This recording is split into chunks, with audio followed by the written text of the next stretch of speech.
OMG, I'm so excited to be here. Can you hear me? Can you see me? What is up, folks? Let's see. Let me just mess around with a couple of little things real quick. I apologize for setting the time back a couple of times, but I have such a good excuse. I was up like all night. I slept a little bit, but mostly I think I was really unnerved about the tariffs, the terrible tariffs. So I'm just going to jump right in since I don't have anybody in my chat, but I'm going to put it on live chat too so that when people get here, I won't forget if people get here. So everything I say is simply my opinion for the sake of hoping to start a conversation, open up a discussion, learn something, be educational. All my videos are made for YouTube and it's an entertainment platform.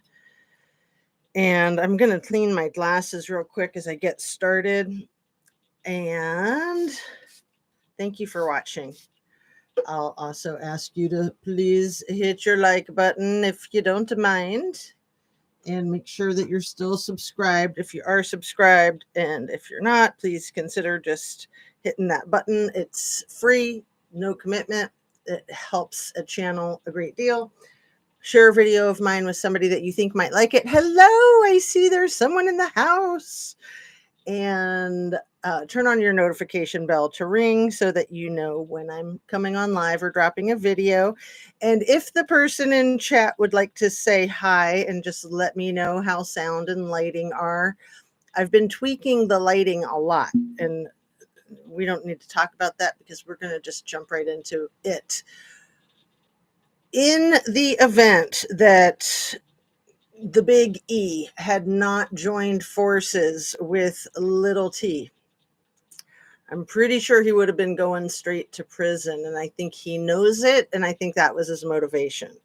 So he was under investigation by numerous government agencies that he has since destroyed the agencies and fired the people that were investigating him. And that's got to feel so good. You know, someone's investigating you and you feel all nervous and then you're like, ha, I'm just going to fire you and blow your office up, metaphorically. Hopefully not literally.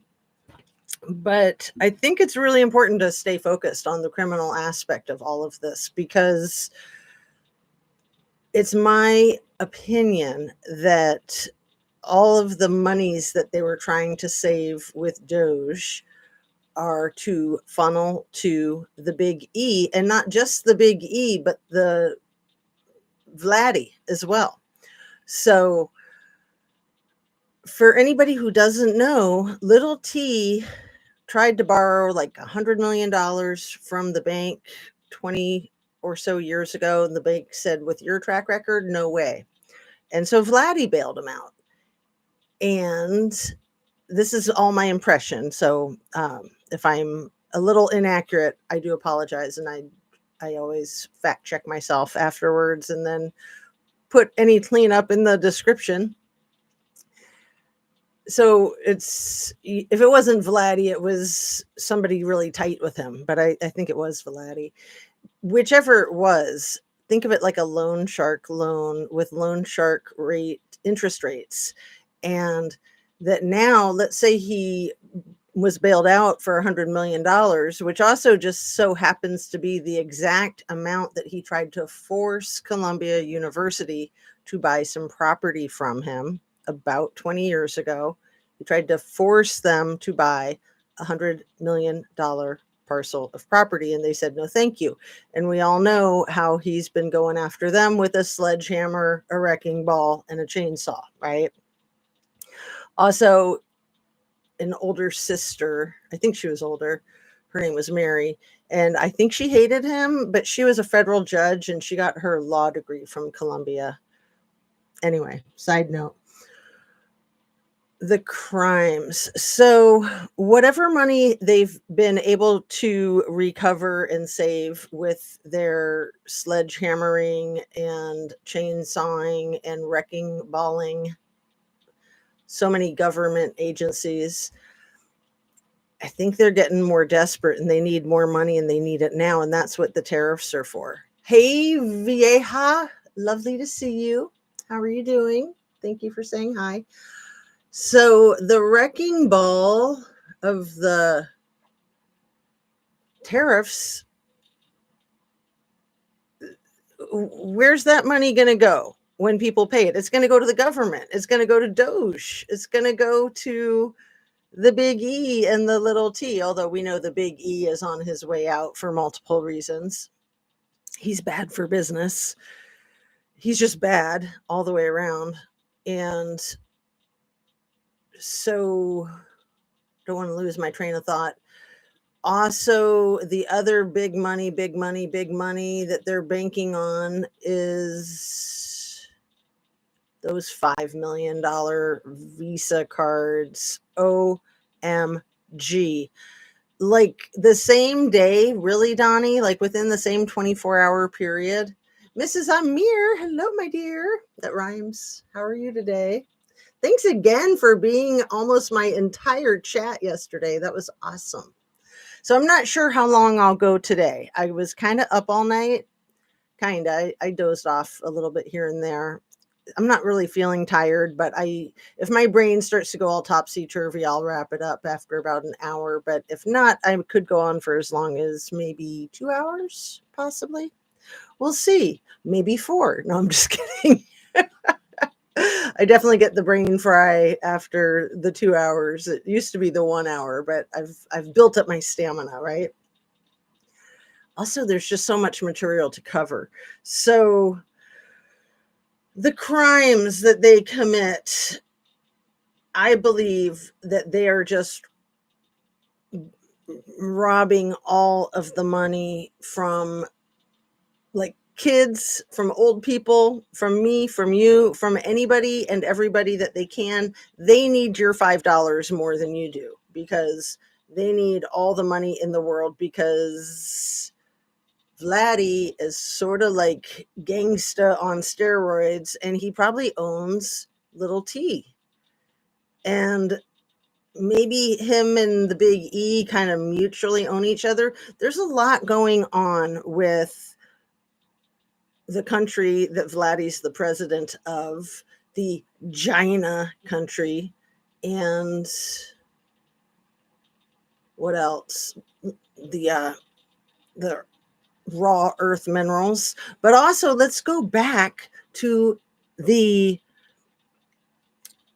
judge. No, she's an attorney, Jessica Aber, that was found deceased in her bed the morning after Elon invented the coolest silverware sphere of all time and held it up high for everyone to see at the dinner at Bedminster.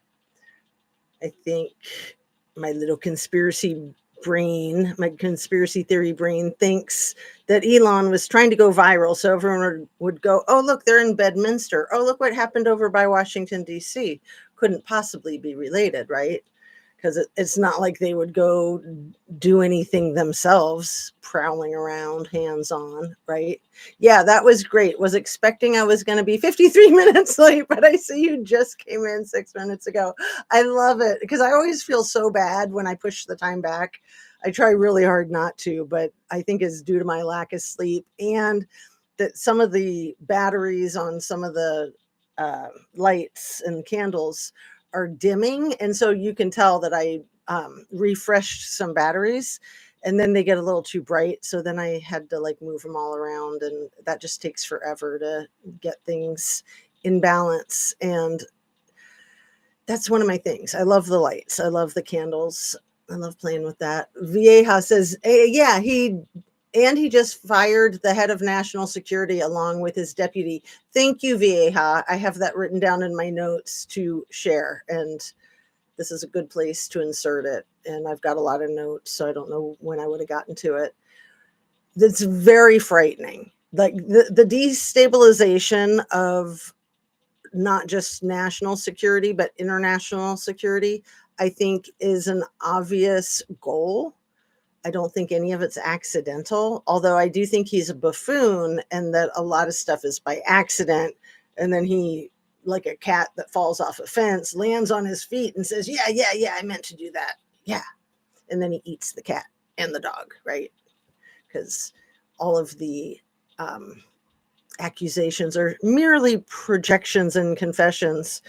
But anyway, so yeah, Big E and Little T are criminals just like Vladdy. And really, they all belong in prison. And they probably belong in a prison comparable to the one that they're sending all of these folks to in El Salvador. So, yeah, I think that the Little T is giving all of the money to the Big E, who is a crook, and to Vladdy, who's worse than just a crook.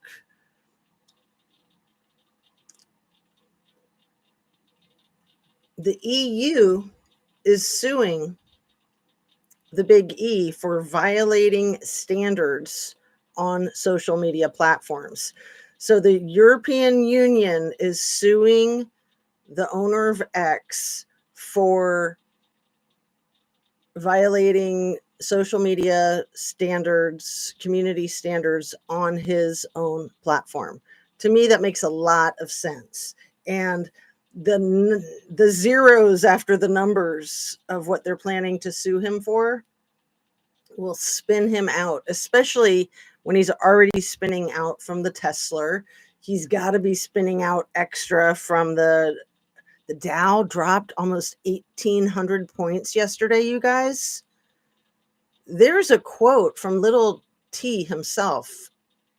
I think it was about a year or two ago, maybe longer, where he said, anybody who's the president and the Dow drops over 1,000 points in 2 days, they need to be impeached. Over 1,000 points in 2 days. So yesterday, and he's surpassed that recently. Yesterday, 1,800 points, almost 1,800 in 1 day. And how is it going to go today? It could be another 1,800 for all we know. I don't know. I don't do stocks and Dow and all that. To me, it's like speaking French. So I'm just parroting what I heard on the news.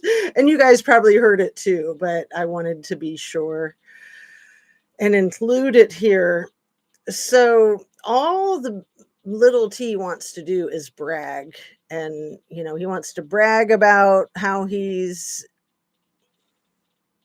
smacking everybody upside the head with these tariffs. Allegedly, according to Hal Sparks, and I trust Hal, the tariff standards were invented by AI. So like Grok or something like that. They just asked what the tariff should be, and the artificial intelligence told them, which is one of the reasons why like the penguins in the Arctic are getting tariffed. Because, you know, artificial intelligence is not that intelligent.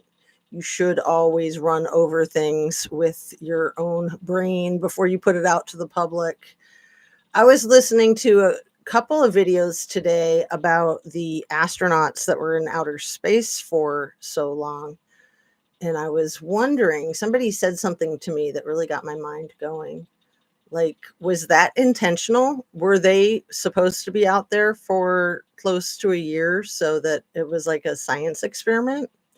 Because that's what weirdos like Big E and Little T and Vladdy want to know, because that's where they think they're all going to go live. But the voices on the videos that I chose, the two of them, they were both artificial intelligence. And I couldn't tell at first. But then one of them called Little D, and this was a video that was just like a day old. They called him the former president. So I was like, gotcha, artificial intelligence. Yeah. So I think that the tariffs are also a distraction, a huge distraction, and they're supposed to instill fear. They're designed for that. They're ridiculously idiotic. And of course, they sound good to him because he's hard up for cash. Big E is hard up for cash. Vladdy's hard up for cash. That country is not doing well. And without immediate cash on the barrelhead right now, today, they'd have to pack it in or lose the war, the attack on Ukraine. They can't sustain what they've started. So that's my belief, is that all of this cash, cash, cash, cash. And then the thing with announcing the $5 million gold visas at the same time as the giant tariffs, that's really giving incentive to, say, the uber wealthy in China that manufacture in China and send all over the world, but we're probably one of their biggest customers and best customers. And they would have an extra 5 mil laying around that they might think, oh well, I'll just buy myself one of those visas and move my shop to USA, right? I don't know.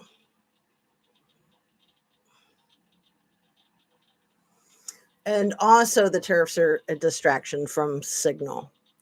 Remember, a couple of days ago, Caroline with a K announced that the controversy with Signalgate is closed. It's like, you can't close the controversy. There's always going to be that controversy. In the event that you were doing an investigation, you could say the investigation is closed, but obviously you're just trying to get people to drink your freaking Kool-Aid and quit talking about it, because it is so bad. And so many of their heads should roll, so to speak. They should get the axe.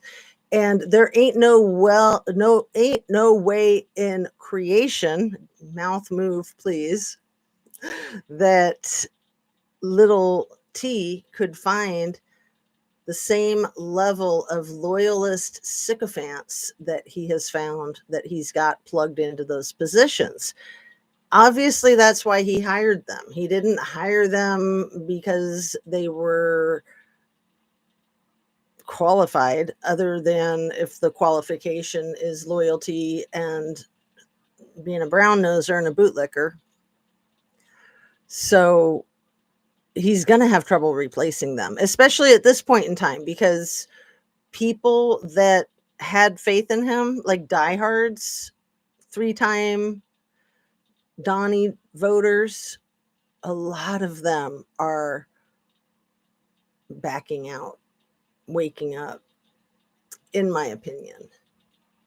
Who's going to get poisoned next? Exactly. Who has somebody been poisoned other than maybe that Jessica Aber?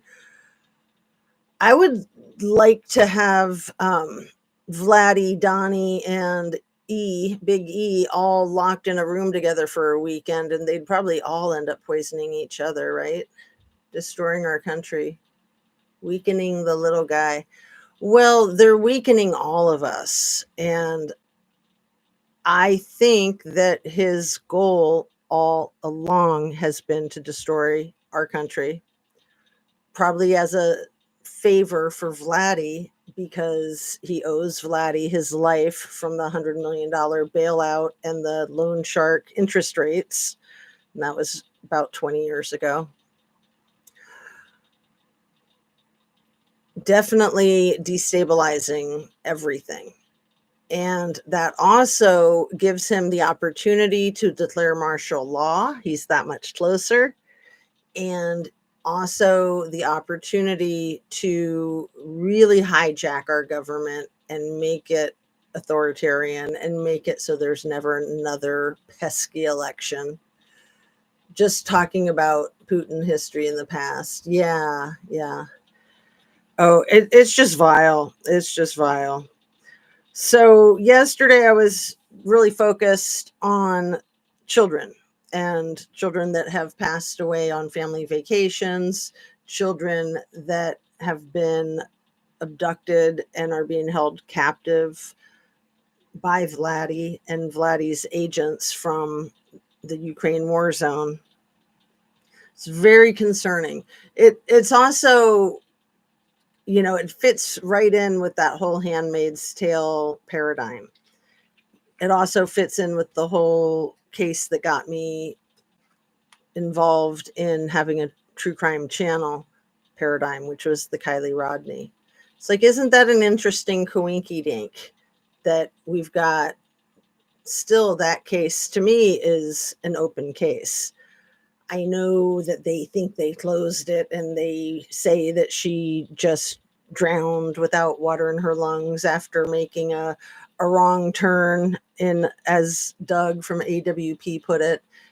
That's not like a wrong turn kind of accident. It's not a wrong turn kind of location. The kids, and the I'll just say it, the baby farms.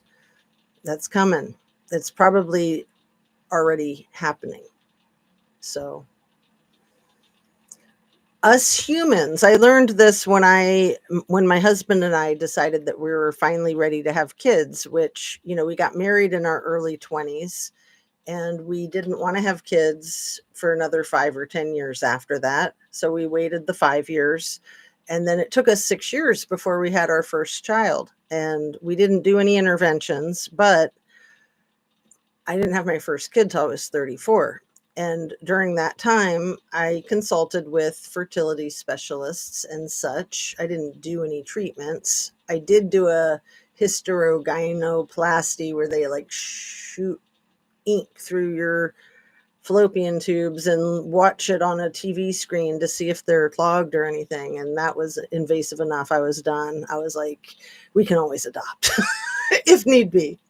So we got lucky. We have 4 kids. The first one was the hardest. The last one was actually really hard too. But the boys, they just came right along. No trouble at all. The girls play hard to get.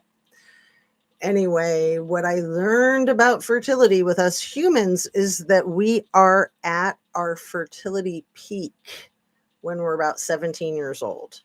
So we start getting towards that peak pretty quickly after menstruation starts. And then the problem is a lot of women these days in our country don't want to have kids until they're a little bit older and more settled. And then it's harder to conceive than they thought it would be. And then they pay a lot of money, like I think around $15,000 for fertility treatment. I think that's about the going rate. It was 20 years ago in Seattle anyway, just roughly. I mean, that's just a ballpark. And it's good because they can pay the bill because they got their career going before they tried to have kids, not knowing that they were setting themselves up. I was one of those people. I had no idea that I wasn't going to be super fertile in my late 20s. I had no idea. So then I learned all these things. The reason that we're so fertile at such an early age is because of like caveman times, if you believe in that story. Back in the caveman days, we were lucky to make it to 35, like really lucky, probably lucky to make it to 20. And the kids would have kids basically in their teenage years. I mean, it still happens these days. It's not as common, but it was a necessity of evolution, if you believe in the evolution. So I wasn't intending on bringing up something as controversial as that. But anyway, that's why teenagers are so fertile. So when they talk about having these handmaid tale baby farms, they're going to want people right around the age of 17. That age in this country is jailbait. That's illegal. 18 is the cutoff. And then their fertility is already starting to careen downhill and lower drastically year by year, as far as I know. That's the education that I've gotten on the matter. If anyone knows anything about it and wants to pitch in, Russia calling up 160,000 new troops, it has been reported. Well, I sure hope they're not coming over here. Dare I say it, with what you said earlier, Vieja, about firing the Oh, what page do I have that written on? Firing the national security leader and the deputy leader, right?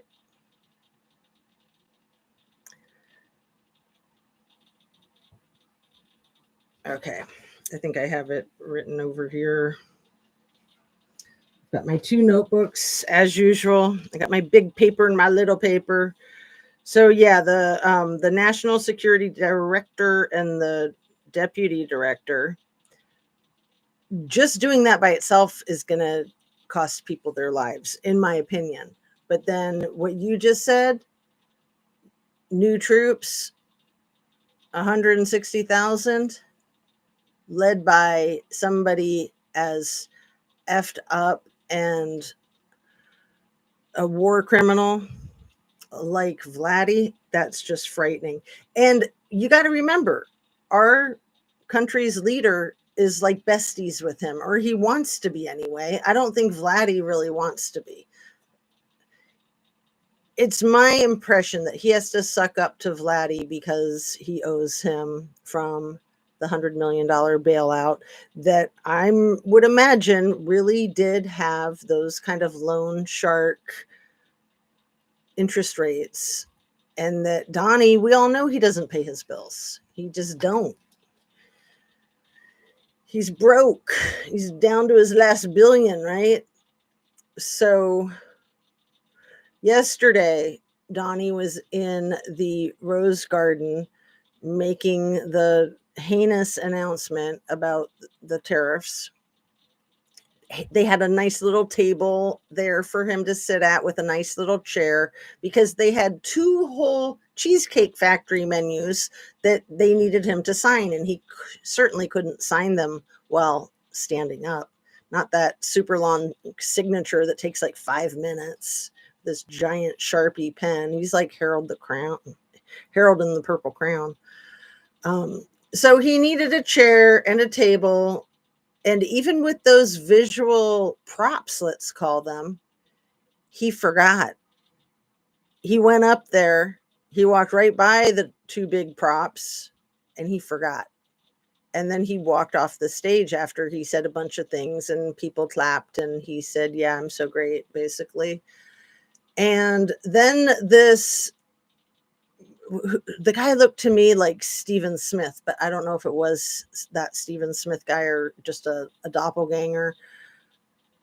Keith Edwards believes that the guy might be his full-time nurse or one of his full-time nurses. The guy kind of like scooped him up and led him back to the table with the Cheesecake Factory menus that he needed to sign. And Donnie asked him to brief him and the audience on what these two things were that he was signing. My guess is because he didn't remember. So he thinks he's really clever at phrasing things in such a way that you'll never figure it out. Like when he was asked which Bible he likes, the New Testament or the Old Testament, and he said, "I like them both." And then the interviewer, this was years ago when he was president the first time, then the interviewer asked him, "So do you have a favorite verse?" And he thought for a minute, and he said, "Yeah, but that's too personal. I'm not going to share." It was just like, okay, yeah, nobody knows that you're lying.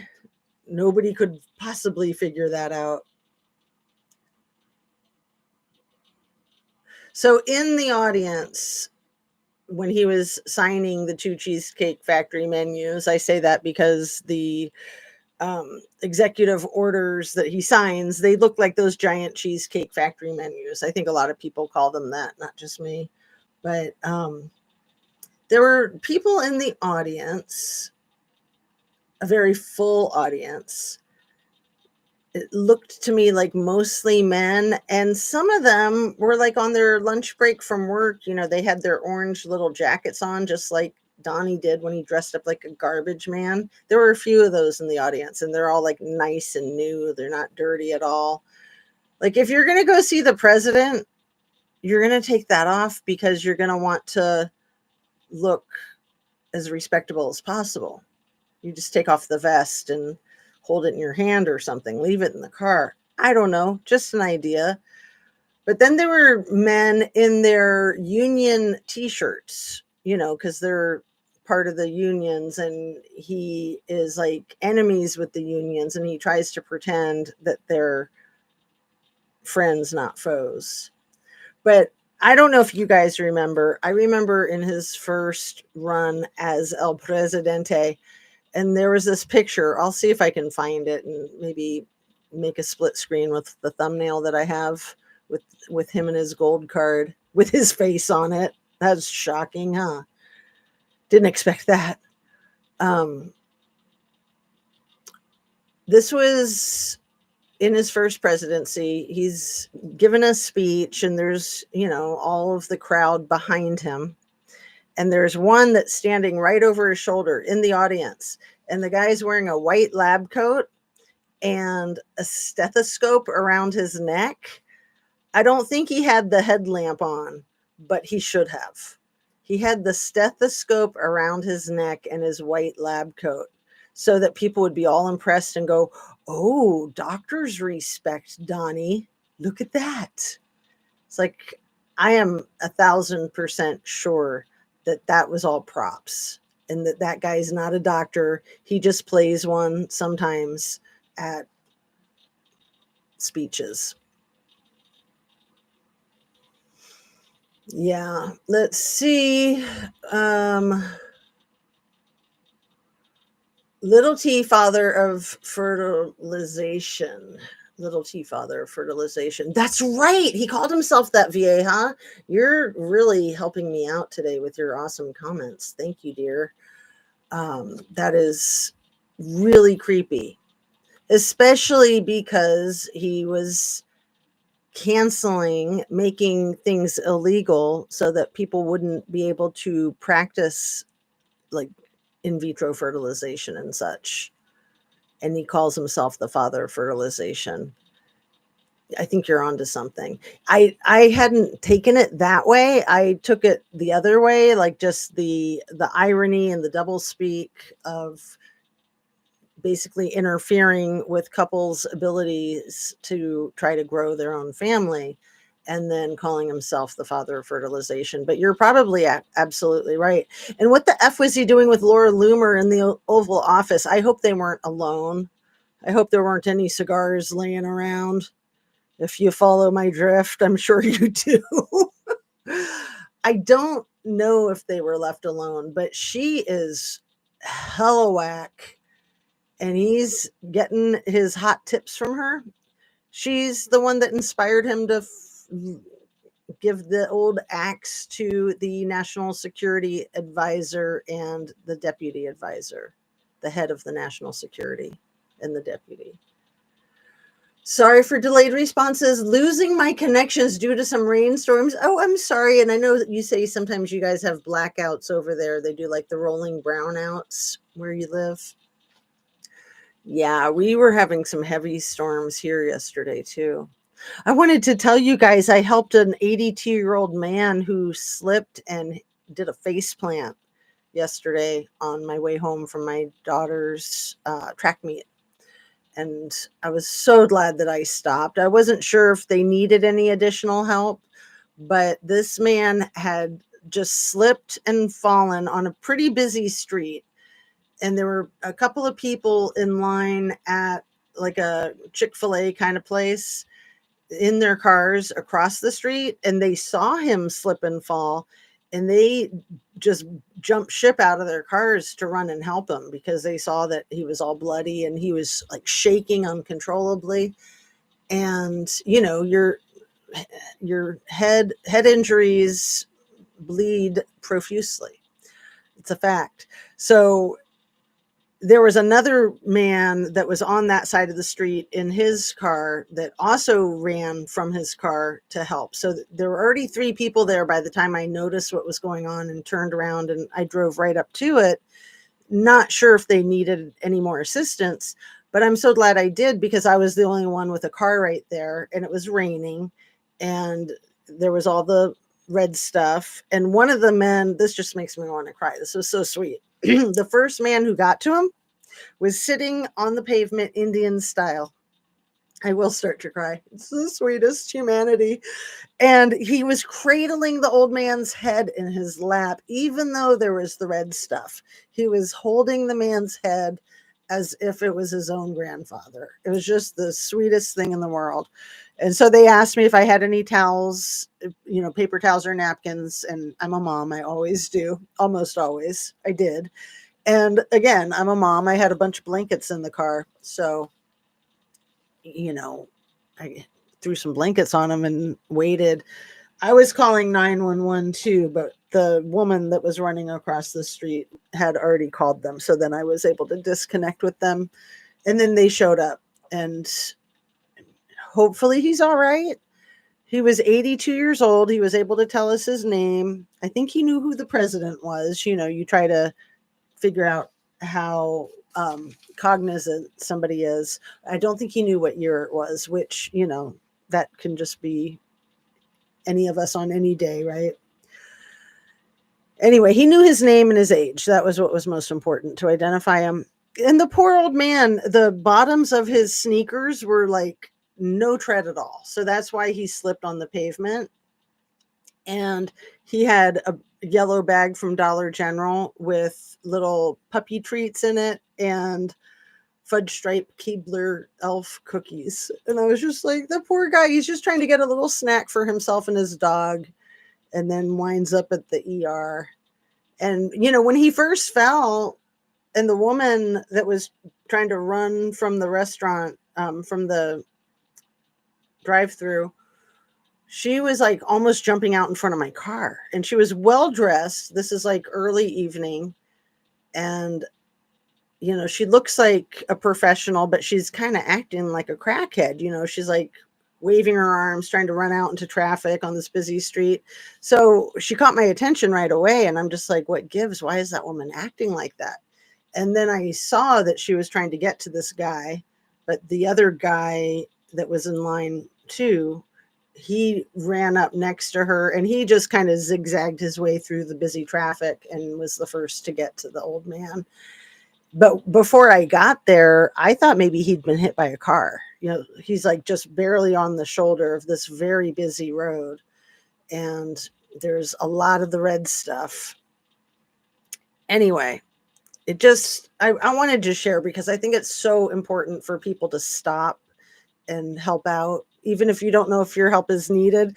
And then the woman, I let her get into my car to give her a ride back to her car because it was such a busy road and it was raining. And she's like, I don't know how I'm going to get back to my car. I was just like, hop in, I'll give you a lift. And she was like, I couldn't believe people weren't stopping. I can't believe people weren't noticing. People weren't paying attention. And I told her, like, yeah, when I saw you, I only saw you. I didn't see the man across the street. I had no idea why you were trying to cross the street. I thought maybe you were trying to hail a cab or catch a bus or turn a trick. I mean, I really thought she was acting like a bizarre kind of crackhead, just to be totally blunt. And it took me a while. It was a bizarre enough behavior that I really wanted to figure out what was going on. Like, why is this well-dressed woman behaving like that? So I was really happy that I helped. And, there was a situation about 5 years ago where my daughter and I were walking at night and just, trying to get exercise. And we came across an old lady who had done a face plant in a similar situation on pavement. And it was like Dawn of the Dead. She was cognizant, but she was very frail and very messed up. And she was wearing like this big camel overcoat because it was kind of chilly. And, at first I didn't trust the situation at all. I was just like, is she for real or is this some kind of trap? But, it was me and my daughter she's like almost 6 feet tall. She's very athletic, and we both had our cell phones. So we're like, well, let's see, if we can help her out. And thank goodness we did, because she was right in front of her own house. She'd been out to walk her own dog, and it was a big dog, and the dog pulled and got away, and she just went down. And her husband was home, but he had no idea. He had no idea. It was like literally right in front of her own house. It was so wild. So it's just nice to help people if you think it's safe to, if you can. So enough of that. I'm just, I was glad that I had the time. I was glad that I had the blankets. I was glad that I had the paper towels, and I was glad that I was paying attention and curious about what that one woman was up to. Do I see Fred Field? Hola, Fred Field. How are you, my dear? I'm sorry, that was like 5 whole minutes ago. All caught up in my stories. Always uses everyone else's money, the art of the deal. Yeah, yeah, yeah. Other people's money. That was a title of a movie. I don't think I ever saw it. Oh, but I have started watching something called The Cult of Trumpster Fire. I mean, not the whole word, but without the stir and the fire on it. The Cult of. It's on that channel that focuses on communities. Let the fresh air in. I'll put a link to it in the description, along with the links that I've already thrown in there. I'm ahead of the game, huh? Woohoo. Doesn't even know what's going on, has everyone do his work for him. Why is he hooking up with Laura Loomer? And I can only imagine, this is just me, so this is going to be gross. Trigger warning. I can only imagine that if any of these people, like Caroline with a K or Pam Bondi or Laura Loomer, if any of them want to keep their position, they have to assume the position. Yeah, I said it. I mean, look at who he is. Look at who he is. I mean, that happens a lot in any business, and it happens more in politics. I think it happens as much in politics as it happens in Hollywood. Really, that casting couch is for any professional field, but primarily in the entertainment industry and politics. I mean, that's what lobbyists do. They get in bed with people and get them to do what they want. And because he did exactly what Laura Loomer wanted, I can only imagine what he got from her. I can only imagine. And especially since his wife is MIA. Is she even alive still? I think there was a sighting. Wasn't there a sighting? I don't know. It might have been a Melania bot or body double. Or a broom with a dress on it, to use a joke from Tracy Ullman. She's so skinny, we just got a broomstick and put a dress on it and nobody will know the difference. Doesn't even know what going on, has everyone do his work for him. And that just jogs my memory what I just said. That was it in one of my chats that someone was saying that Melania, he didn't want her to have a baby because he wanted her to have a perfect figure, but she really wanted to have a baby, so he allowed her as long as she promised to get skinny again quickly. I don't think it was my chat. I think it happened in a real life conversation. It was information that I didn't know, that I think a friend shared with me. So we don't know if it's true. It's all allegedly, right? We must fact check ourselves. Keep ourselves in check. I thought I saw an article about baby farms just the other day. Right, Vieja, you did, on the interweb. The YouTube video, I'm trying to remember, I think it was News Nation, and it was about the Chinese renting wombs in California, and it's a real thing, and they're really doing it, and it's not legal. But these Chinese couples have their zygote ingredients fertilize and turn into a zygote, so it's their biological baby, and then they do the in vitro fertilization with a rented womb, with a American womb. And then when the baby's born, the baby is of American nationality, and then as that baby gets older, that baby can bring them over and get them to be naturalized citizens, and it's a big thing right now.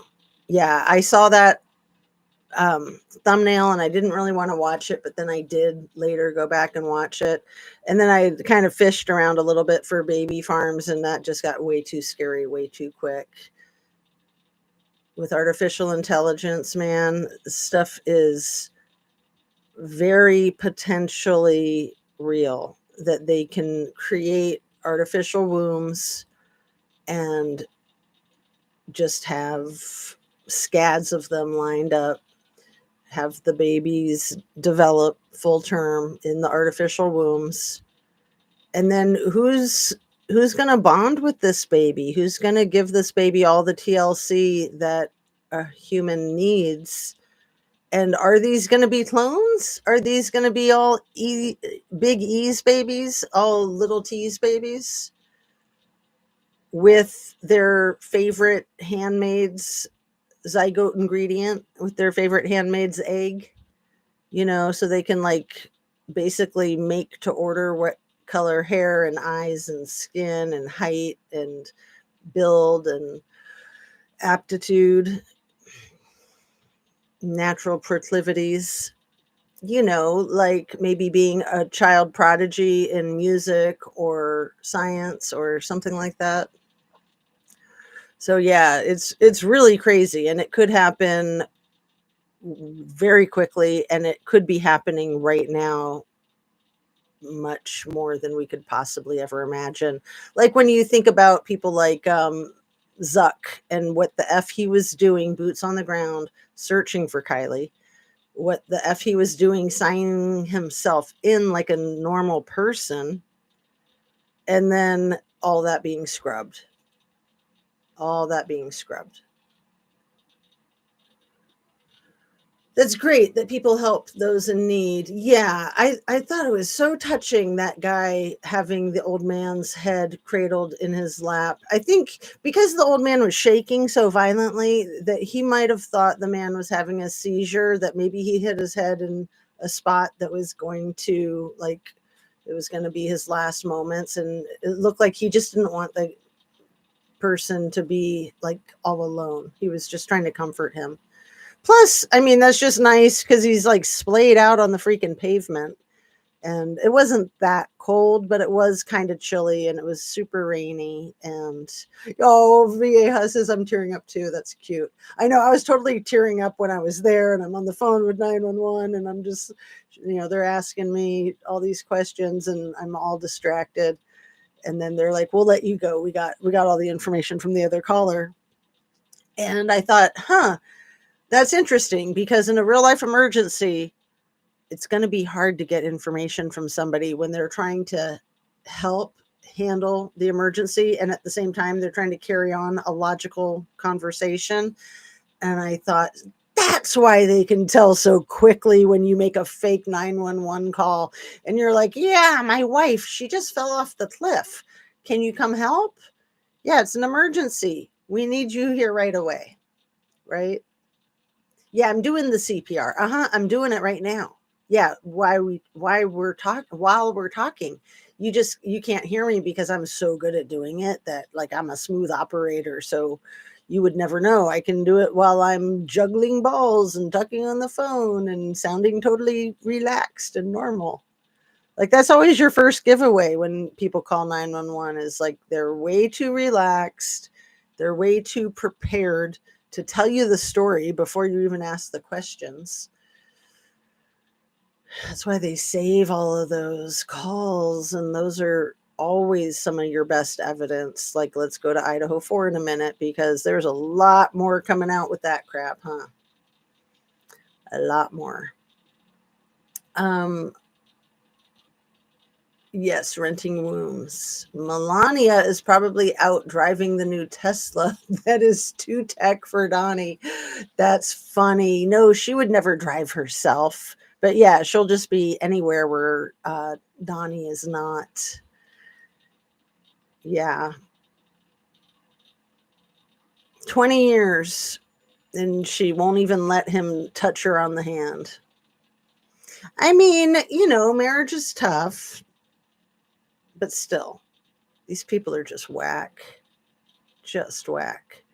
OMG Vieja says, Fred, LOL, but no Tesla. You mean Tesla? I know.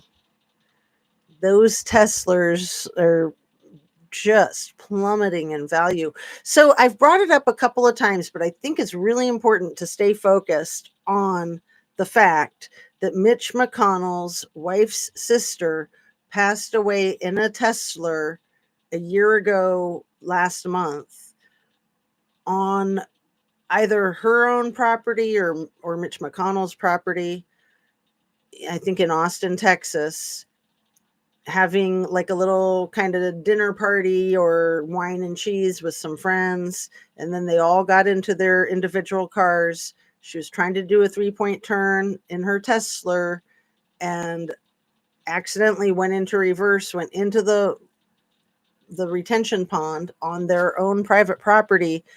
Couldn't break the window because the windows are laminated.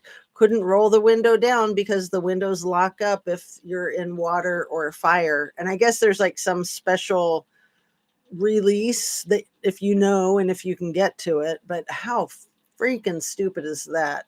And they also can lock up if the battery's dead, I hear. So she called her friends. She had her cell phone. She called her friends that were right there on the land. They got into the water. They tried to break the window and they called 911 and the rescue squad finally got her out of the water an hour after she went in. So she was no more. She was in her 30s and the family is Japanese.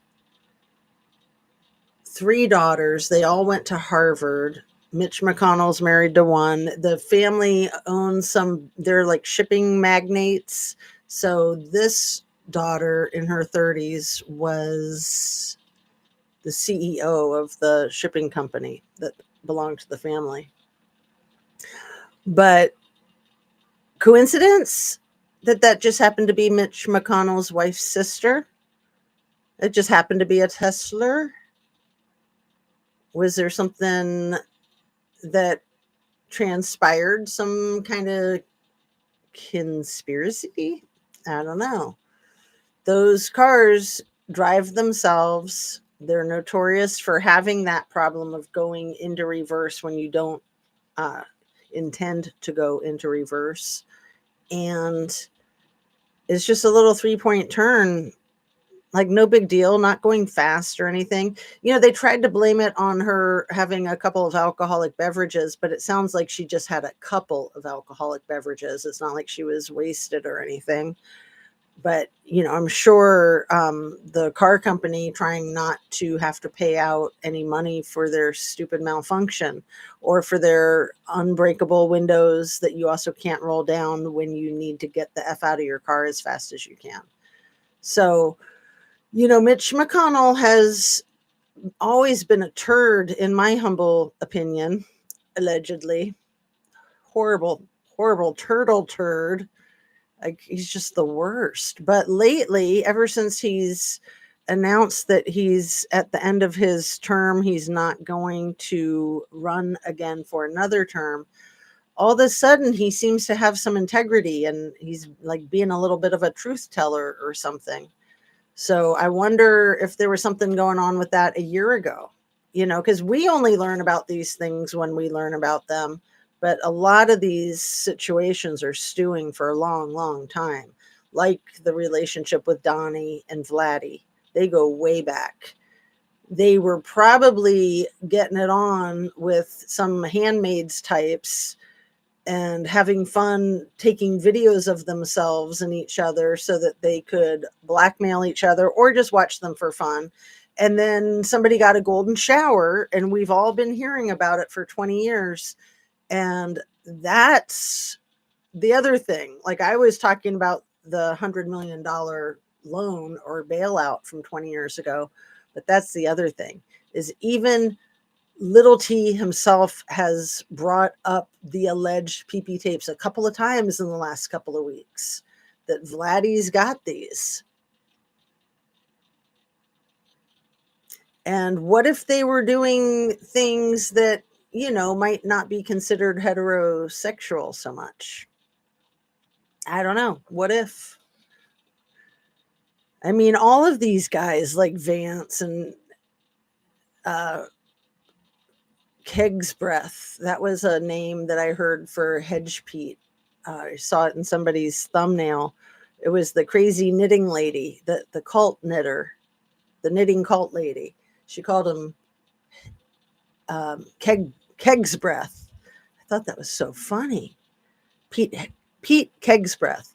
Anyway, all of these guys, they seem very metrosexual. They seem like, I mean, they all wear makeup.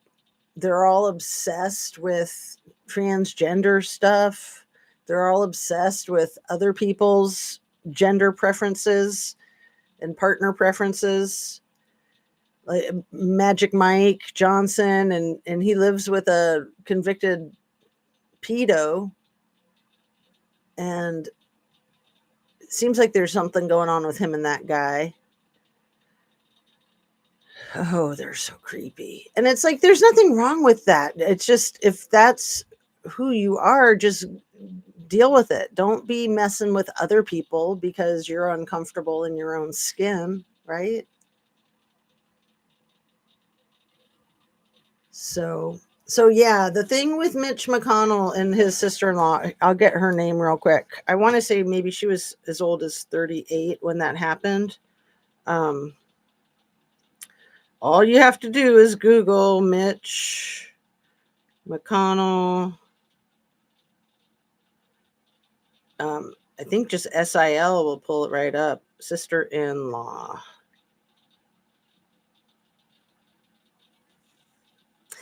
Angela Chow. And the first article that comes up is the AP News, the Associated Press. The headline is Angela Chow was intoxicated during fatal car accident, police say. Yeah, I'm sure they say that. March 20th of 2024 was when that came out. So, oh, she was 50. Man, she looked really young. I was at first thinking she was like early or mid 30s, but then I was like, no, she was older. She was 50. Um, so I was going to read you that article. Shall I? Shall I read you? Um, I'll read you the AP News like the day after it happened. Yeah, Austin, Texas. So this was February 15th last year. And I'll just read a little bit of it because there was another article I wanted to share with you guys. Yuck, now will be in my head all day. Sorry. I know people don't know, people that know, and a lot of people don't know because it's always denied that those exist. But that's the golden showers or the golden strings attached that control the puppet master. Okay, Austin, Texas. Angela Chow, a shipping industry CEO and sister-in-law to Senate Minority Leader Mitch McConnell, has passed in a car accident, her family says.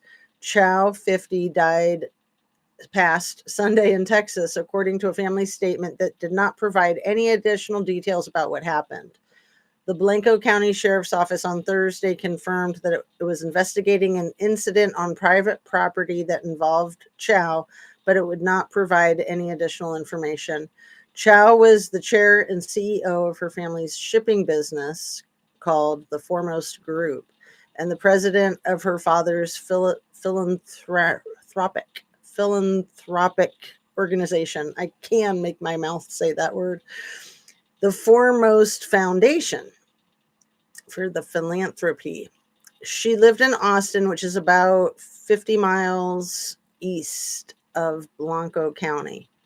Chow was the youngest of six sisters. Oh my goodness, I thought there were three. Wow, half a dozen. Six sisters to immigrant parents who moved to the U.S. from China in the late 1950s. Her eldest sibling, Elaine Chow, is married to Senate Minority Leader Mitch McConnell and served as transportation secretary under President Donnie, little t, and labor secretary under President George W. Bush. Angela's name in Chinese sounds like the character for Peace and Prosperity. Her father, James S.C. Chow, said in the family statement. Her absence leaves a void not only in our hearts, but in the Asian American community. Her father was named chairman of Foremost Group following her passing. Michael Lee, a former president, was named president. Chow is survived by her husband, father, and 4 sisters. Oh, so she's the second of the sisters to pass away. I want to know what the story is with the other one, if it might be fishy too. Angela Chow, Chao. I put Chai. Angela Chow's deceased sister.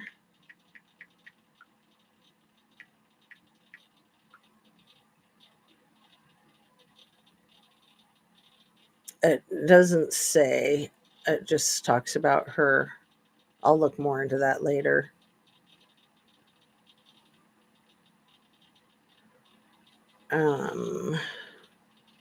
But that's interesting that she was one of 6, but then they said that there was only, didn't they just say that there's only 4 surviving? At the end of this article, real quick. Yeah, she's survived by her husband, father, and 4 sisters. I wonder what happened to the other sister. I also wonder what happened to the mom, because even though the mom was old, you just never know. I mean, I'm pretty sure they're billionaires. The whole family was billionaires. And maybe it was 3 of the sisters that went to Harvard or Yale or whatever school it was that they went to. Anyway,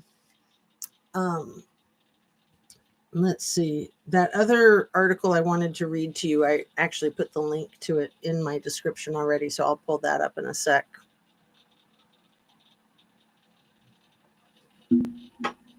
And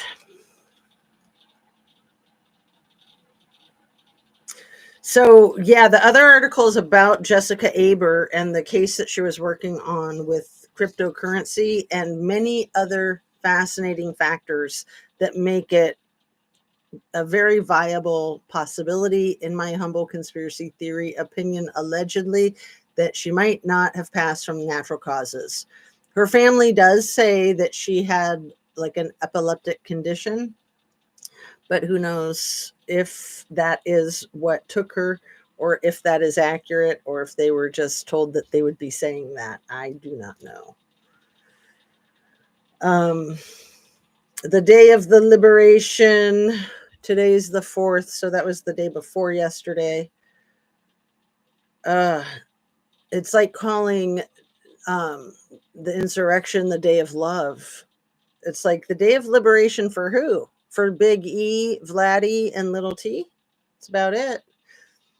And his Saudi friends, like that, those come right into play as well. So let me pull up that article about this, because I think it might blow your guys' minds.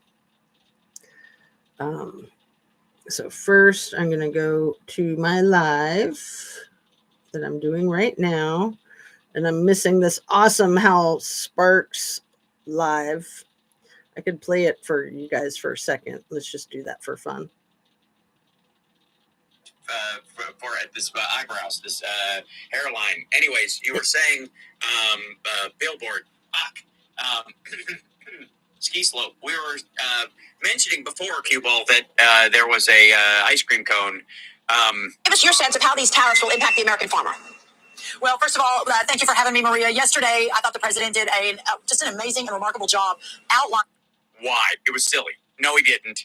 Nobody understood what the fuck he was talking about at the end of it. He couldn't explain the equation. He held up his fucking little chart, and it turned out to be blather. He rambled on about fucking Roosevelt's ramp. What American, well, really all Americans, but specific to. I was just showing you that in case you didn't know who Hal Sparks is. I really like him. So yeah, that chart was insane, wasn't it? And especially that he was like holding it with his bare hands and it was so big.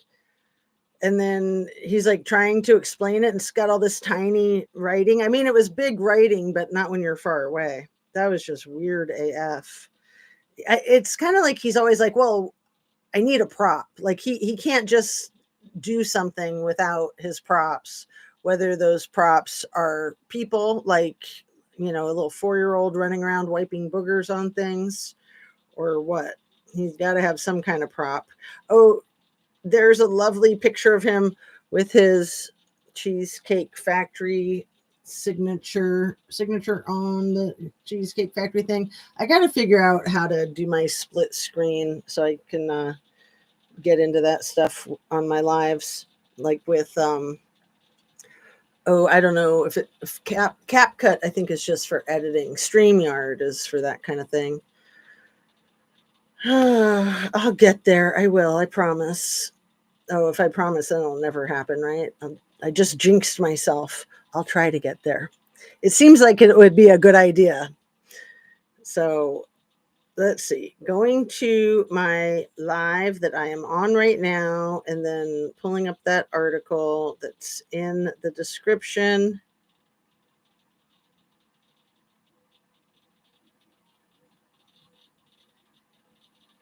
There it is.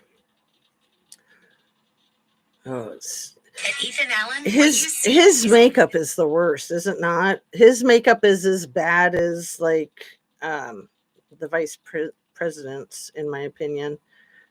Okay, so this is the article. I put a couple of videos in here. One from CNN, The Daily Show, and then the Keith Edwards, and they're good. Anyway, this is the article. This is Newsweek, and it was written right away when this happened. I'd have to look at the calendar. Let's see, today's the 4th. Let me look at the calendar real quick.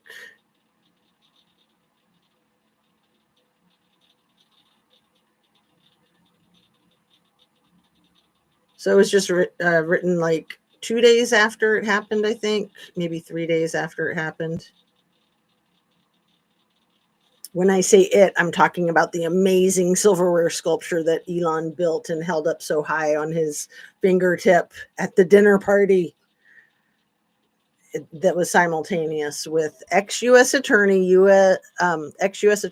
Jessica Aber investigated Russia CIA leaker before passing. So this is published March 23rd. And let's see. Former U.S. Attorney for the Eastern District of Virginia, Jessica Aber, who was found deceased at the age of 43 by Virginia authorities on Saturday, was at the helm of high-profile investigations into intelligence leaks, allegations of war crimes against Russian-linked individuals, and people suspected of providing sensitive U.S. technology to Moscow before she stepped down at the start of the year. Why it matters. Aber, an appointee of former President Joe Biden, resigned in January after the new president was inaugurated. She had risen to lead one of the most important federal prosecutors' offices and roughly 300 prosecutors, civil litigators, and support personnel regularly tasked with national security and terrorism-related cases. I feel like little T and big E are that. I feel like they are like the T word that was just said. The Alexandria Police Department said on Saturday that officers responded shortly after 9 a.m. Domestic terrorists. There, I just said it. All right.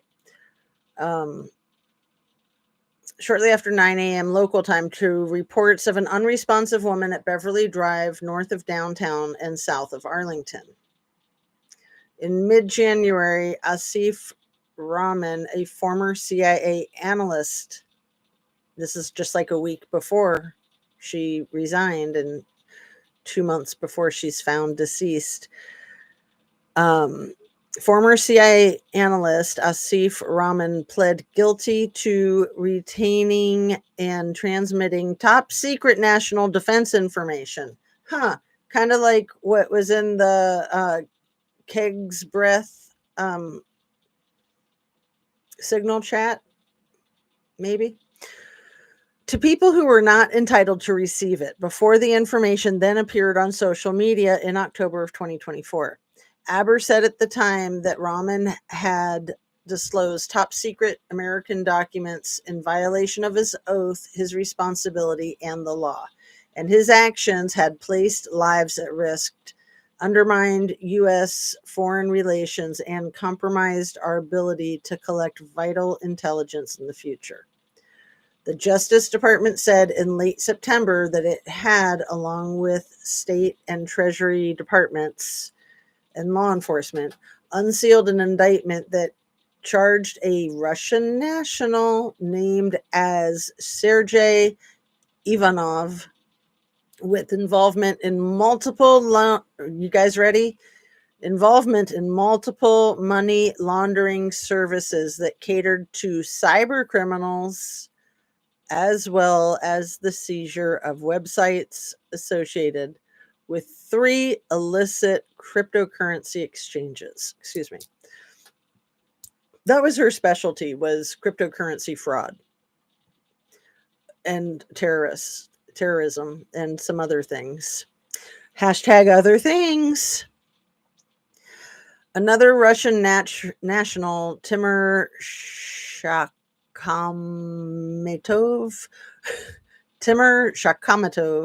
was charged in the same indictment with conspiracy to commit and aid and abet bank fraud, 1 count of conspiracy to commit access device fraud, and 1 count of conspiracy to commit money laundering. Every step cyber criminals take in their pursuit of money leaves another track that leads us to their doorstep, Aber said in a statement at the time. And if you follow them on their path of greed, they will lead us to you. And if you follow them on their path of greed, they will lead us to you. We will not stop, because while domains can always be seized, justice is unyielding. What do you want to bet she was onto something with little t? Huh. In November 2024, a Virginia-based company and 2 of its senior executives were accused of running 3 different schemes to illegally transship sensitive American technology to Russia, including sending equipment to a Russian telecommunications company leaked to the Kremlin's and Russia's notorious FSB security agency. Really, in November of 2024, like right around like November 5th, maybe? I don't know. We must not allow critical systems and technologies to be transferred to anyone who may use them against America and our global partners, Aber said. Guarding against these transfers is imperative, and violations of the laws that protect our national security will be met with ardent prosecution.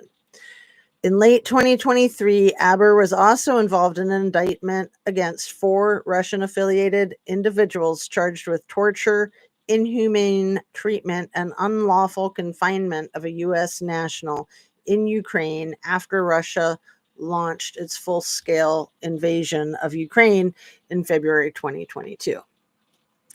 The accused were named as Shurin Sierranovich McCran. Oh, that's a good one.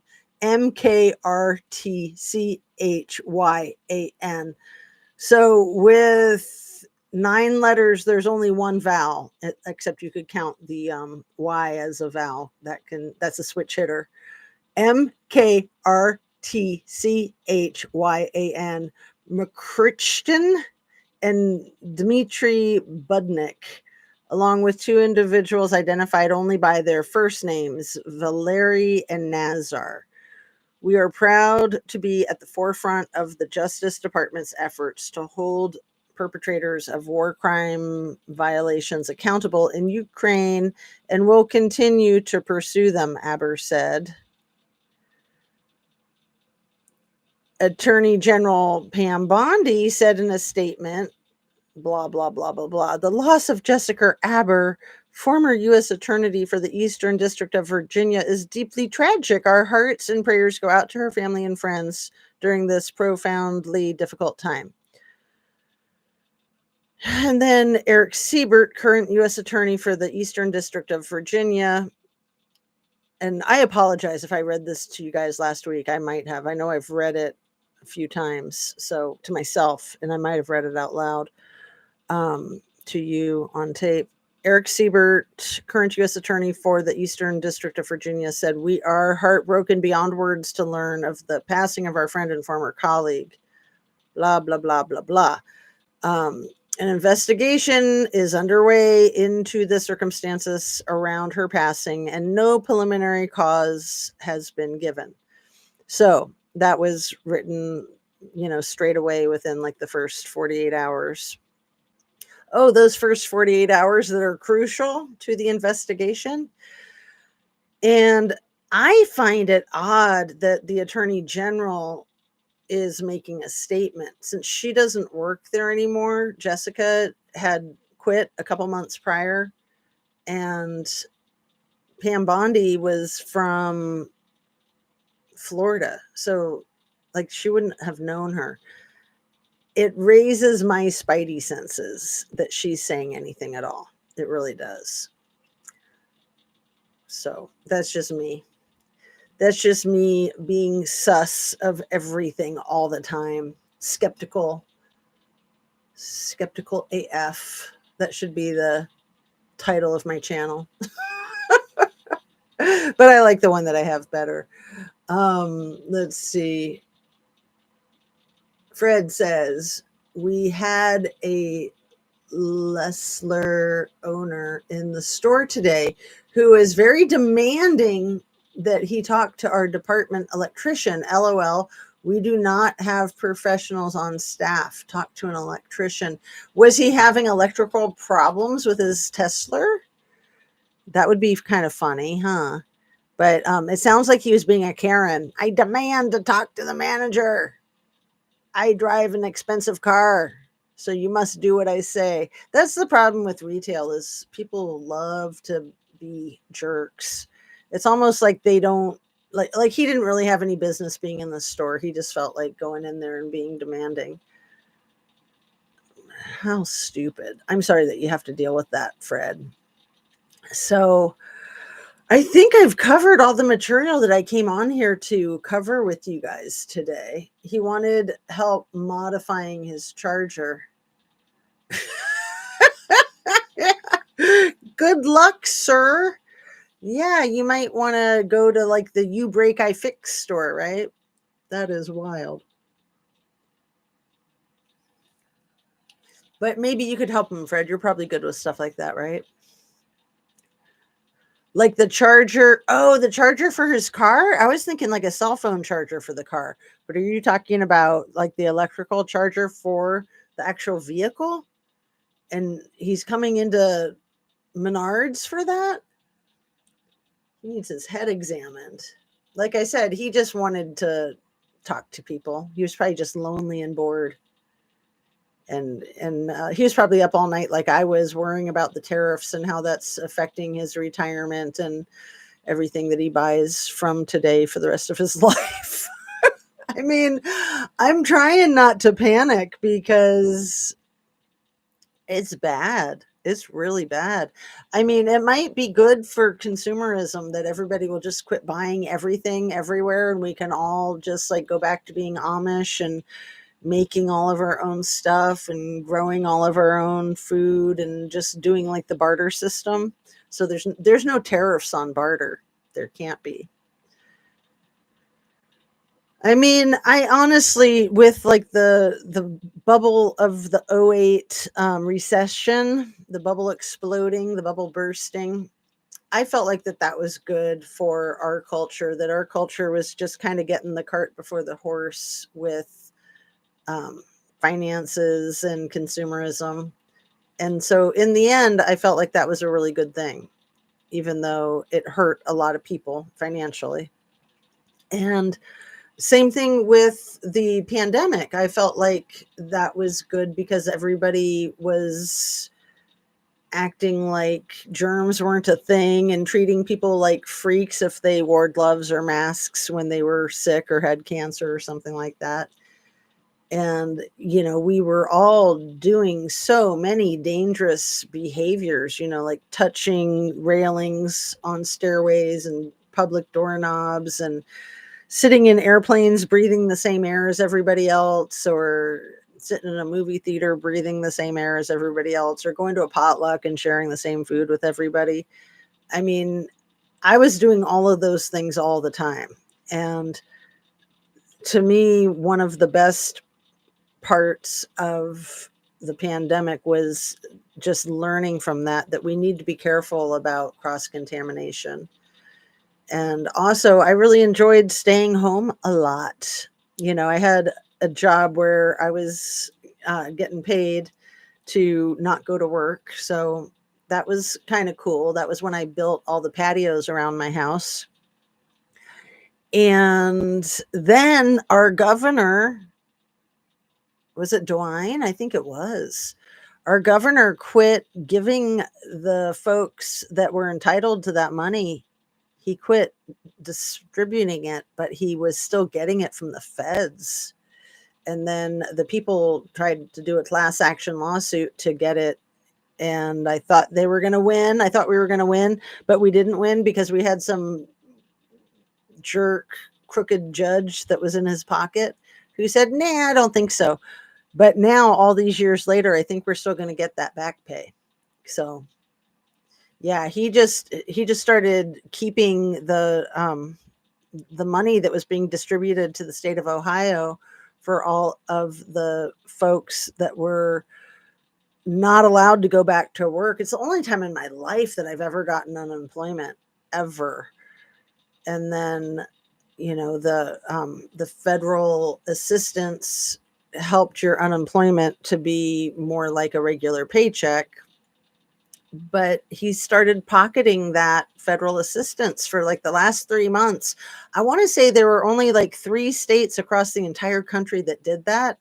And that both of the other states, the people ended up getting their money in the end.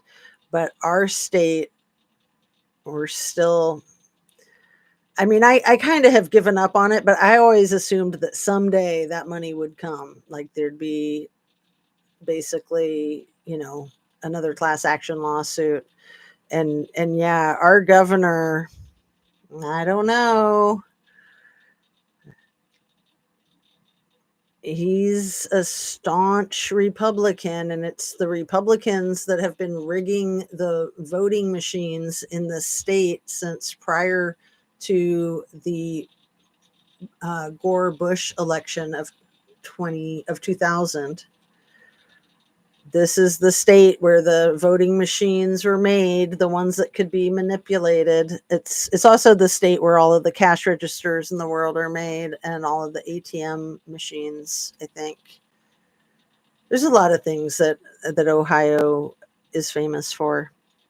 But the National Cash Register Company, NCR, that NCR is, I think, part of every ATM machine around the world, or at least every ATM machine in our country.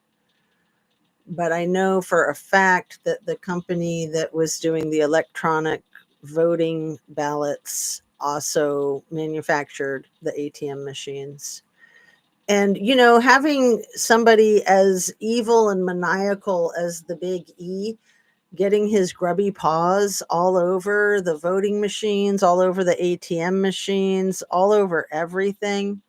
The, um, the Starlink. Oh man, he just needs to calm the f down. Like he really needs to be in a cage, as far as I'm concerned. He's totally out of control. He's really an addict off his rocker, and nothing's going to stop him. Nothing's going to stop him. But if he's like every other addict, it's pretty much inevitable that you will that the addiction will cost you your life if you don't stop yourself in your tracks, if you don't get help, if you don't quit digging the hole that you're in. You know, one of my favorite 12-step sayings is you hit bottom when you quit digging. Because a lot of times people think that they've hit bottom, people think that their family members hit bottom, like, you know, when they're the cause of a fatality or divorce or something like that. But they just keep digging, they just keep getting themselves in deeper. The bodies keep piling up, so to speak, or literally. And, you know, you just have to decide to quit digging one day. And then you have to ask for help because you're not going to be able to do it on your own. It's a very, very difficult process. And every addict will tell themselves, I can quit anytime I want. I don't need any help from anybody. And yeah, they might be able to for a time, but if you want it to stick, you absolutely have to get help. And there's nothing wrong with that.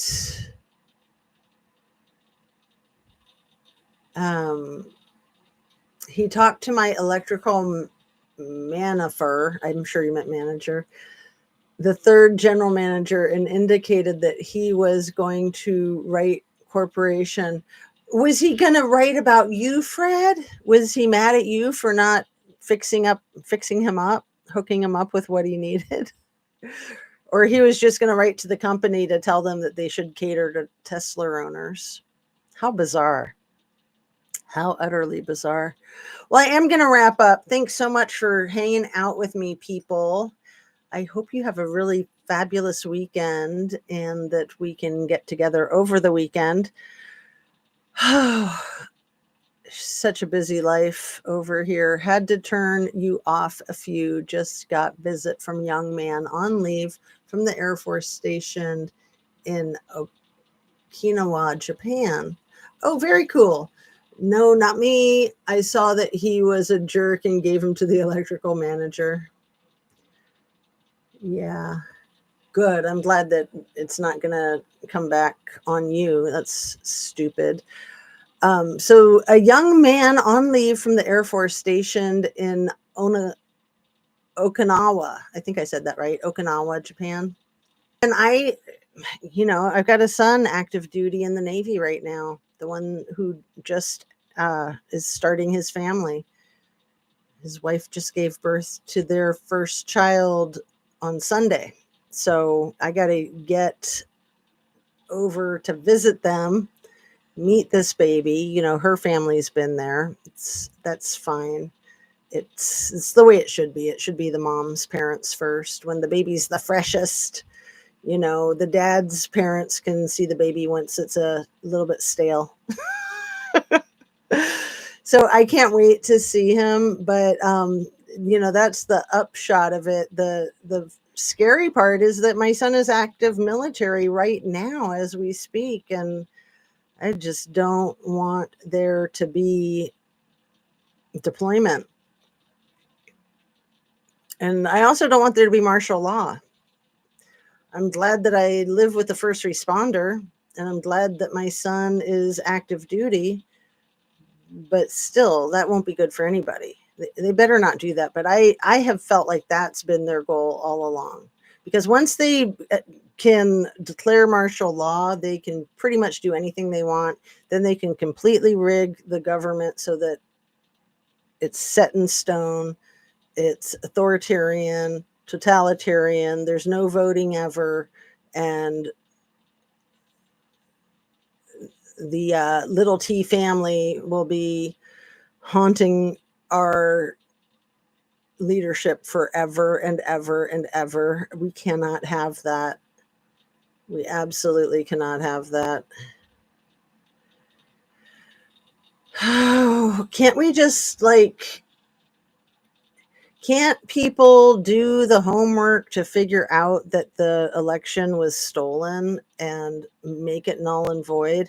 And I wonder if that Jessica Aber could have had something to do with that. From that article that I read to you guys, it sounds like it. I had kind of thought that a little bit before, but not so much. But now I'm really thinking with the type of work that she was involved in. So that might be what cost her. It's horrible. So the editor-in-chief of the Atlantic, Jeff Goldberg, he made he was interviewed. I'll put a link to the interview of a YouTube video with his interview.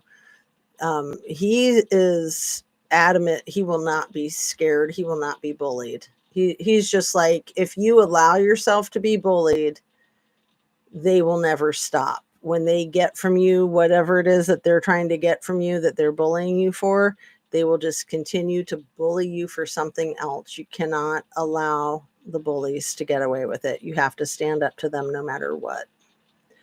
And I fully agree with him. I do concur. And yeah, you know, we live in a free society, and hopefully there's enough opposition. We've got Cory Booker, we've got the judge in Wisconsin, and we have a lot of other people behind the scenes. And I think Mitch McConnell is one of those people now too, even though he's done so much heinous, stupid crap over the years. I think he's no longer scared because he doesn't have to worry about, getting ousted from the government.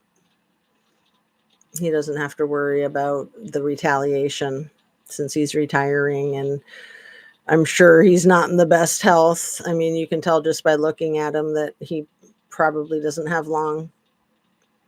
Not to be mean or anything, but a lot of people pass away right after they retire. We're kind of like ants, ants need to work. You can't just expect that you can kick back and enjoy life because you're so used to working. For those morons, those suckers that are working stiffs, those idiots that aren't born billionaires, right? Yikes. I mean, what was it that I wanted to say before I wrapped up? I wanted to say something about Virginia Giuffre, and just still really hoping for her that her life quit sucking so harshly. And I hope that she can stay safe, because she's lived a very dangerous life ever since she fell into the clutches of the little E and his Madame Maxwell. And like what happened to Virginia Giuffre's best friend 2 years ago, and what happened to the other teenager that was trafficked 6 years before that. And I'm sure what's happened to so many. I mean, that's just so sad. People getting silenced, people getting Karen Silkwooded. Unbelievable. And all because these douchebags are just pervs, and they just can't keep it in their effing pants. That's what I want to wrap up on. Keep it in your effing pants. You guys know that story, like the greatest true crime story of all times, In Cold Blood.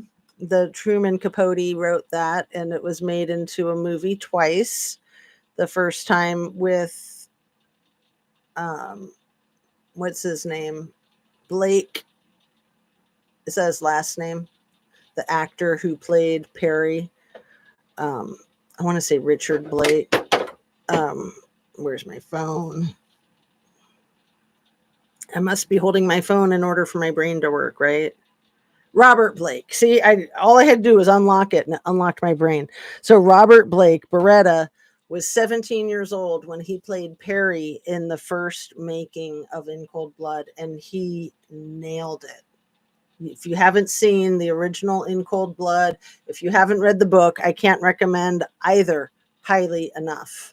Seriously. That book changed the way people write, probably worldwide, not just in our country. And I mean, it really set the stage for all true crime. Absolutely. It really literally did.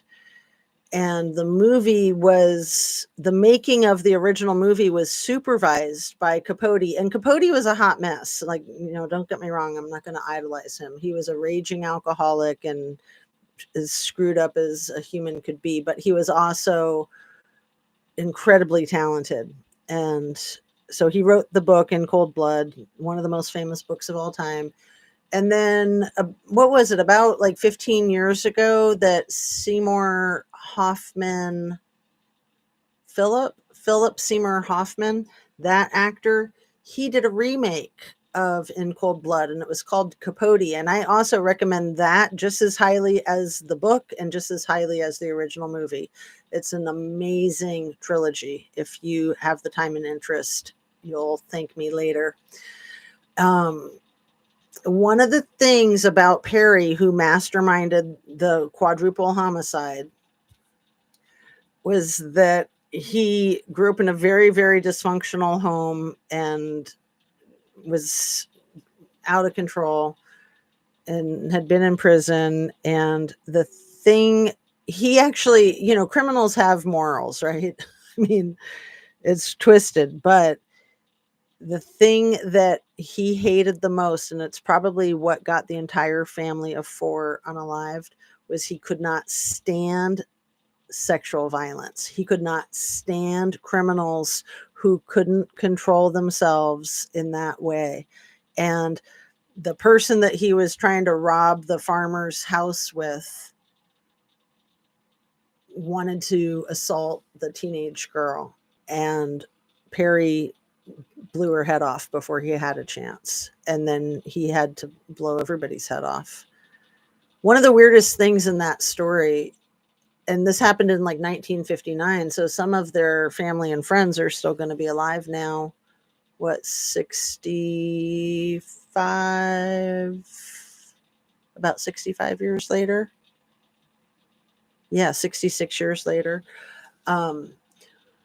So it was a mother and a father and a daughter and a son, family of 4 in Kansas. And what was I going to say as I'm wrapping up here about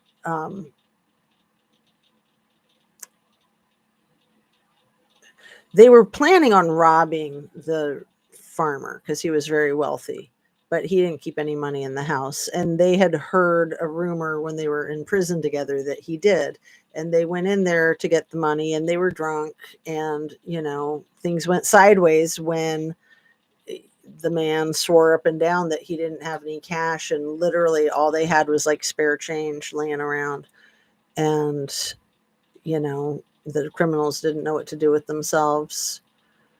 But there was some other point I was going to make, and now I've lost track of it. If maybe I can read a couple of your comments, you guys can guide me back to it, or I'll just have to review the video and then it'll come to me and I'll type it into the description and pick up where I left off in the next video.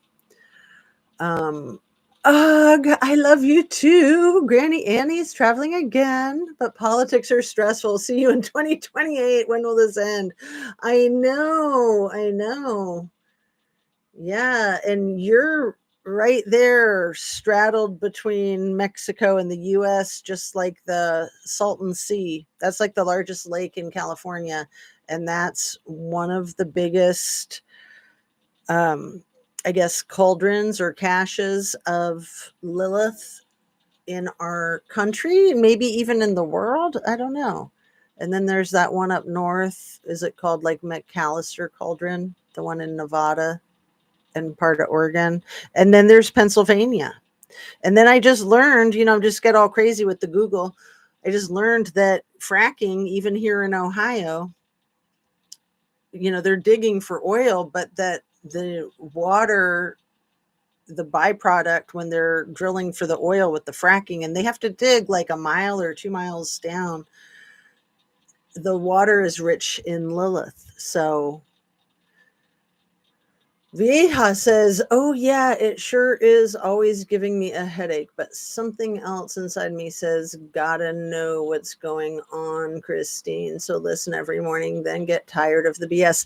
I know, I do that too. I sometimes just have to completely shut it down. It just is ridiculous And then other times I really have to see what the F is going on. I just got so tossed by checkpoint halfway down Baja. Ugh. Oh, I'm sorry, Granny Annie.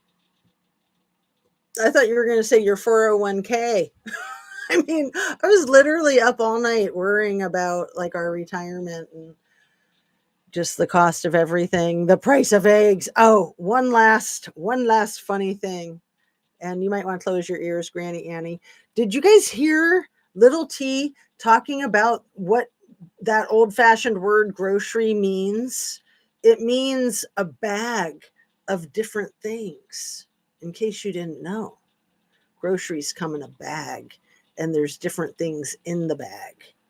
So now that we know that, none of us will starve to death. But he's the kind of person, not to offend anybody, Annie, he's the kind of person, if you set him loose in a grocery store for a couple of weeks, he would starve to death. I know Mexico is cracking down on the Mary Jane coming down from the US. Oh, isn't that crazy? Who would have ever thought? But yeah, I mean, as soon as they started legalizing it up here, I was like, you don't want to be messing with the cartels, man, not the ones down there. You don't want to be stepping on their toes. I mean, that's what's going on. That's what's been going on forever, but especially with the legalization, because you're getting right into their territory and they don't care if it's legal for your state or whatever. That could have so much more to do with the Kylie Rodney case than we have any clue. Remember, her father was a growth operator. Hambrick's mother was a massive growth operator. There was a retail outlet of it right there in Truckee. I mean, Washington State, there's retail outlets of it like every freaking strip mall. It's crazy. So glad I don't live there anymore. So glad. Okay, Granny Annie, stay safe in your travels. Yes, everybody stay safe. Have a really good weekend. Love and light. Thanks again for watching and listening. And don't forget to hit that like button. We've got 5 people in the house and only 2 likes. Every little like helps. Every little click helps. So, yeah. You guys are the best. I just appreciate my viewers so much. So, thank you. Peace out. Drink your water, eat your protein, eat your veggies. Take breaks when you need to from all this headache. And I'll try to remember what other point I was going to make about Perry and that in cold blood situation with the whole story. So I was talking, I might be able to get it. I was talking about how it happened in 1959, and there's probably people that were around there that were small when it happened. I mean, even somebody 20 would only be like 85 now. And yeah, there was like the teenage girl that lived in the house. She had a friend coming over the next morning because she was going to teach her how to bake a pie. She was going to teach her how to make pie crust. And that friend, I think the girl was 17. That's who found all 4 of them. Oh, that's what it was. That's what I was going to say. Oh, I'm so glad I remembered. One of the weirdest things about that case was that the men were in the basement, the brother and the father. So the mom was in her bedroom. She was very sickly all the time. She kind of lived in bed. And, it was at night when people were sleeping. So the daughter was in her room near the mother. So the daughter was the first to go. Like I said, Perry was just trying in a way, he was a hero. I know it's crazy twisted, but he was trying to prevent her from getting attacked and violated by the douchebag that he had partnered up with from prison. And then the mom had to go next because she was right there and heard it. And then the men next, I think they'd already tied them up downstairs, but they had them like tied up on mattresses. That's what it was. They already had them tied up in the basement on mattresses so that they wouldn't be too uncomfortable. Like these were nice robbers who then, all hell broke loose. So when the detectives came in and found the two men like tied to these mattresses. I think there was like cardboard or something too. It's like they were trying to make it less uncomfortable for the guys to be imprisoned there until they were found. But yeah, that poor girl that was about 17 years old that was coming over to make pies the next morning, she's probably still alive, and she probably has been traumatized her entire life. So there, oh, phew, I figured out what it was I was trying to say. All right. Love and light, you guys. Thanks again. See you soon. Have a great weekend.